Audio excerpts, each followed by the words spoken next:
അഞ്ച് 35 35 35 35.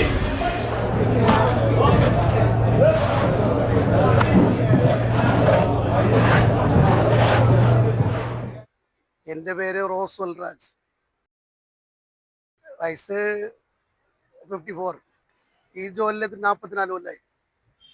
ഇങ്ങനെന്ന് ചെറുപ്പത്ത് ചേട്ടൻ്റെ കൂടെ വന്ന് അതിനൊന്ന് പണി പഠിച്ചിട്ട് പിന്നെ ഇതിൽ ബോട്ടിലോട്ട് പോകും പണിക്ക് വേണ്ടി.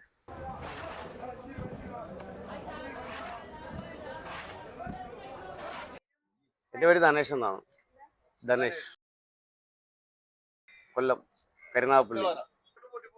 ഒരു 10-15 കൊല്ലമായി. 15 കൊല്ലമൊന്നുമല്ല, അതിന് കൂടുതലായി. ഞാൻ ഒരിക്കലും വിനീത്. അത്യാവശ്യം ബോട്ടിൽ പോണ്, അല്ലെങ്കിൽ എന്തെങ്കിലും പണിക്കൊക്കെ പോണേ. ബോട്ടിലിപ്പോ വർക്ക് കുറവാണ്. വർക്ക് കുറവാന്ന് വെച്ചാൽ അത്യാവശ്യം നടക്കണില്ല, പണിയില്ല. സത്യം പറഞ്ഞാൽ പണി നടക്കണില്ല. നൈറ്റും പകലും വർക്കാണ്. ഞങ്ങൾ പോയിട്ട് 6 ദിവസം 7 ദിവസം കഴിഞ്ഞിട്ട് വരുള്ളൂ. നേരത്തെ കാട്ടി ഇപ്പം കഷ്ടപ്പാട് കൂടുതലാണ്. മീനൊക്കെ കടലിൽ കുറവായതുകൊണ്ട് റിസ്ക് കൂടുതലാണ്. മാറ്റം വെച്ചാൽ മീൻ ഇത്തിരി കുറവാണ്. നമുക്ക് ഓരോ സ്ഥലത്തും കിട്ടുന്ന സംഭവം ഇപ്പൊ കിട്ടണില്ല. കാരണം നേരത്തെ എന്ന് വെച്ചാൽ നമുക്ക് മത്സ്യബന്ധനത്തില് നമുക്ക് ലാഭിഷായിട്ട് മീൻ കിട്ടുമായിരുന്നു. ഇപ്പൊ ഞങ്ങൾ ബോട്ടിൽ പോകുമ്പോ തന്നെ ഇപ്പൊ നമുക്ക് കുറവാണ് സംഭവം നടന്നുകൊണ്ടിരിക്കുന്നത്. പിന്നെ എന്നാലും മണിക്കൂർ നമ്മുടെ ജീവിതഭാഗം അതായത് കാരണം നമ്മൾ പോയിക്കൊണ്ടിരിക്കുന്നത്. ഇപ്പം നേരത്തെ കാട്ടി ഇത്തിരി ഏജ് കൂടി വരുമ്പോൾ പേടി തോന്നുന്നല്ലേ. ഈ കോളൊക്കെ നേരത്തെ പോലെ ഇല്ലല്ലേ. ഇപ്പോൾ വരുന്നത് ഭയങ്കര സ്പീഡാണ്. നേരത്തെ പോലെ ഉള്ള സ്പീഡില്ലേ. നേരത്തെ കാട്ടി ഇപ്പോൾ വരുന്നത് കോളൊക്കെ ഭയങ്കര സ്പീഡാണ്. അപ്പോൾ പേടി തോന്നും.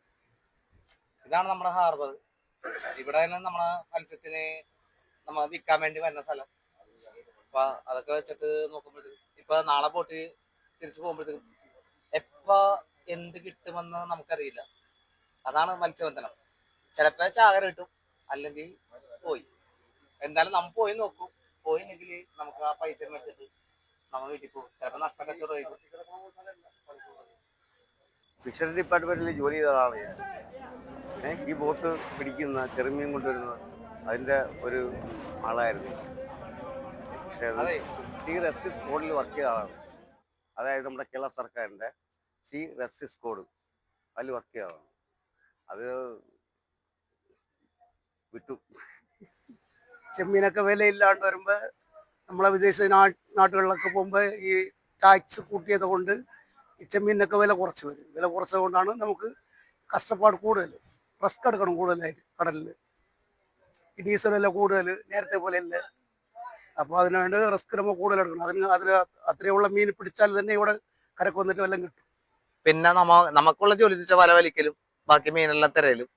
അതിന്റെ ഇടയിൽ കൂടി ബോട്ട് ചിലപ്പോ എന്തെങ്കിലും പറ്റുമായിരിക്കും, നമുക്കറിയില്ല അതിനെ കുറിച്ചൊന്നും.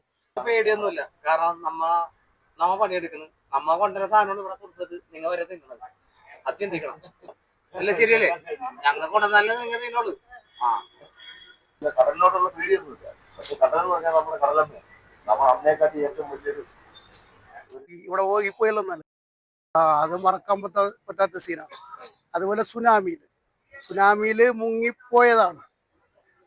പോയി മൂച്ചില്ലാണ്ട് കിടന്നിട്ട് പിന്നെ ഒരു അരമണിക്കൂർ കഴിഞ്ഞ് പൊങ്ങിയതാണ്. പോയിപ്പോയതിൻ്റെ ഉള്ളിലുണ്ടായിരുന്നു. ഞങ്ങളെ അടുത്തുകൂടി മരിച്ചവരിങ്ങനെ പോകുന്നുണ്ട്. അങ്ങനെയൊക്കെ ഉണ്ടായിരുന്നു. ഉള്ളതാകടം പിടിച്ചവരാണ്. ഈ ബോട്ടിൻ്റെ അടിയിൽ ബാനുണ്ട്. അതിലൊക്കെ ചുറ്റിയായി ഇറങ്ങാൻ നേരത്ത് ഭയങ്കര റിസ്ക്കാണ്. മാറ്റം വരുത്തണമെന്ന് തോന്നും.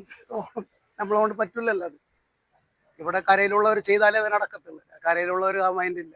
കടലിൽ പോകുന്നവർ എങ്ങനെയെങ്കിലും പോയി വന്നാൽ അവർ ഇവിടെ കൊണ്ട് മീനൊക്കെ അവരുടെ പൈസ കിട്ടി അവർ മതി, പിന്നെ നോക്കൂല തിരിഞ്ഞ്. ഗവൺമെൻറ് ഇത് എന്താണ് പറഞ്ഞ് നോക്കുന്നില്ല. ഈ മത്സ്യ തൊഴിലാളികളെ എന്താണ് നോക്കുന്നില്ല. അത്രേ ഉള്ളൂ. കടലിൽ പോകുന്നവർ വന്ന എന്തെങ്കിലും അപകടം പറ്റാത്ത ലാസ്റ്റ് ആകുമ്പോൾ അവർ നോക്കുന്നുണ്ട്. മരിച്ചു കളഞ്ഞിട്ട് നോക്കിയിട്ട് ഒരു കാര്യമില്ലല്ലോ. അങ്ങനെയാണ് ഈ മീനിൻ്റെ വിലയൊക്കെ. അവർ 200 രൂപയെങ്കിൽ 200 രൂപ തന്നെ പറയും. അവിടെ 1000 രൂപ കിലോത്തിനുണ്ടാവും, അല്ലെങ്കിൽ 500 രൂപ ഉണ്ടാവും. ആ വില ഞങ്ങൾക്ക് കിട്ടൂല. ഞങ്ങൾക്ക് കിട്ടുന്നത് 100 രൂപ. ഡീസലിൻ്റെ വില കൂടി വരുമ്പോൾ ഞങ്ങൾക്ക് ഒന്നും കിട്ടത്തില്ല. 6 ദിവസം കടലിൽ നൈറ്റും പകലും പണിയെടുത്തിട്ട് വരെ കയറാൻ നേരത്ത് ഞങ്ങൾക്ക് കിട്ടുന്നത് ഒന്നുമില്ല. ലാസ്റ്റ് ആകുമ്പോൾ കടം. അതേ ഉള്ളൂ. ഭയങ്കര ബുദ്ധിമുട്ടാണ്. എന്ത് ചെയ്യാൻ പറ്റും? ജീവിക്കണമല്ലേ. നമ്മളെ പഠിച്ച പണി അത് മാത്രം. കടലിന്റെ ജോലി പണി മാത്രമേ പഠിച്ചിട്ടുള്ളൂ. മത്സ്യത്തൊഴിലാളിയുടെ പണി അത് ചെയ്ത് തീരുമെന്ന് പറഞ്ഞിട്ട് ചെയ്യണം. അല്ലെങ്കിൽ കരയ്ക്ക് വരുമ്പോൾ മക്കളുണ്ട്, എല്ലാം കൊടുത്താലേ ജീവിക്കാൻ പറ്റും. മക്കളെ പഠിക്കണം. ഈ ചെമ്മീൻ തിരഞ്ഞെടുത്തിട്ട് അത്രയും കഷ്ടപ്പെട്ട് ഇവിടെ കൊണ്ടുവരുന്നത് വിലയില്ലാത്തതാണോ ഭയങ്കര സങ്കടമാവും. കരയെ വരുമ്പോൾ ഭയങ്കര ബുദ്ധിമുട്ടാത്തതാണ്. ഇത് ആലോചിച്ച് നോക്കണം, അവർ പുറത്തുള്ളവർ നോക്കണം. ഇത് മത്സ്യത്തൊഴിലാളികൾ എന്തോരം കഷ്ടപ്പെടുന്നെന്ന് നോക്കണം. അത് നോക്കൂല അവർ നോക്കിയാൽ ഇത് മാറ്റം വരുത്താനും കുറെ